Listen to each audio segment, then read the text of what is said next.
నమస్తే, welcome to college TV. ప్రస్తుతం ఉస్మానియా యూనివర్సిటీలో ఉన్నాం. మనతో పాటు హైకోర్టు అడ్వకేట్ ఎద్దు దివాకర్ ఉన్నారు. ఏదైతే అలుగు వర్షిని చేసిన వ్యాఖ్యలను ఖండిస్తూ నిరసన అయితే వ్యక్తం చేస్తూ ఉన్నారు. బేషరత క్షమాపణ చెప్పకపోతే ముట్టడికి కూడా చేస్తామని చెప్తా ఉన్నారు. ఒకసారి మాట్లాడే ప్రయత్నం చేద్దాం. నమస్తే. నమస్తే. చెప్పు, ఏంది అసలు అలుగు వర్షిని వ్యాఖ్యలు? ఆమె క్లియర్గా చెప్తా ఉంది. ఈ మాటలను క్రియేట్ చేస్తూ ఉన్నారు, దీన్ని రాజకీయం చేస్తూ ఉన్నారు, రాజకీయం చేయకూరి విద్యార్థులతో అంటా ఉంది.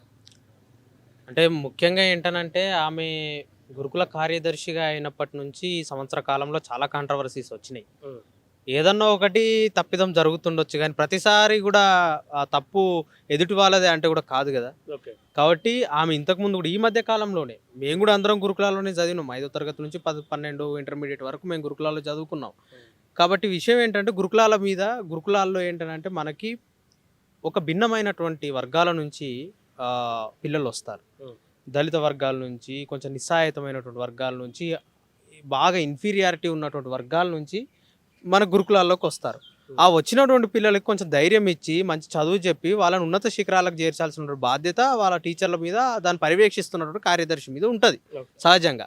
కానీ ఆమెనే విద్యార్థులు టాయిలెట్లు కడుక్కుంటే ఏంది సమస్య, లేకపోతే ఇది ఏంది సమస్య అని అంటే, ఇది కేవలము వాళ్ళు టాయిలెట్లు కడుక్కుంటారు అనేటువంటి కామెంటు అది ఏ స్వభావం నుంచి వచ్చింది అనేది మనం అర్థం చేసుకోవాలి. అక్కడ చదువుతున్నటువంటి పిల్లలు దళితులు కాబట్టి సో చరిత్రాత్మకంగా కూడా వాళ్ళ యొక్క సహజమైనటువంటి ఆ భావనలో నుంచే నిజంగా ఆ కామెంట్ వచ్చిందనే మాకు అనిపిస్తుంది.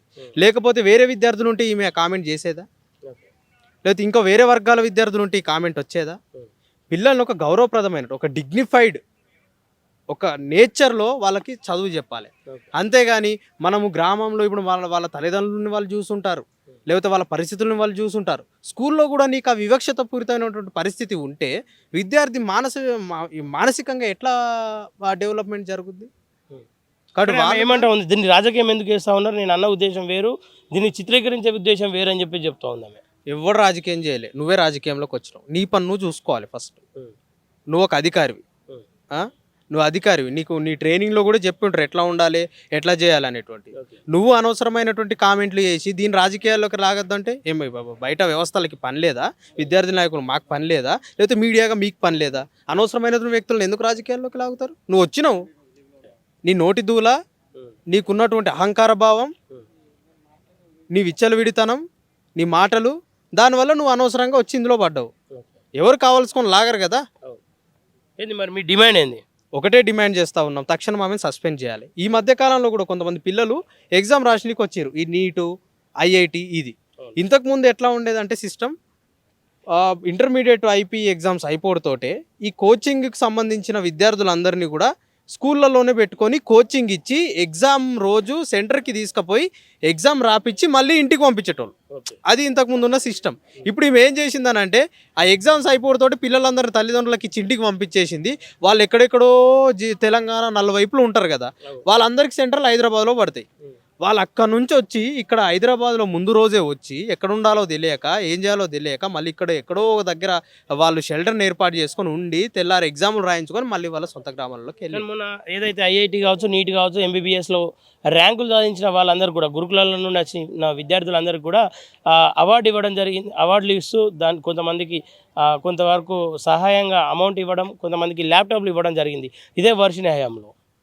ఇది వర్షిని హయాంలోనే కాదు, అంతకుముందు ఉన్న సెక్రటరీ అప్పుడు ప్రవీణ్ కుమార్ ఉన్నప్పుడు కానీ, మధ్యలో మన నికోలస్ గారు ఉన్నప్పుడు కానీ, వీళ్ళందరి సమక్షంలో ఒక పాలసీ, దాని ప్రకారం వాళ్ళు ఇచ్చుకుంటూ పోతుండ్రు. ఈరోజు ఈమె కొత్తగా చేసింది ఏం లేదు. ఇంక ఈమె వల్ల ఈ మధ్యకాలంలో గురుకులాలకు చాలా నష్టమే జరిగింది. ఫుడ్ పాయిజన్లు కానీ, లేకపోతే పర్యవేక్షణ లేక విద్యార్థులకు రకరకాల వ్యాధులు రావడం కానీ, లేకపోతే ఈ శానిటేషన్ వైఫల్యం కానీ, ఇవన్నీ ఈ సంవత్సరంలోనే జరిగినాయి.